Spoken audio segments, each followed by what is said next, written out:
Binabagabag ka ba ng iyong rayuma? Matindi ang sakit.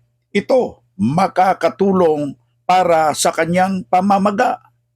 Alam nyo ba, ang cosmos flower, ganda sa hardin, galing sa kalusugan, ay nakakatulong din pangpaganda ng paligid at ayon sa tradisyonal na pag-aaral, may taglay ring itong natural na benepisyo sa ating kalusugan.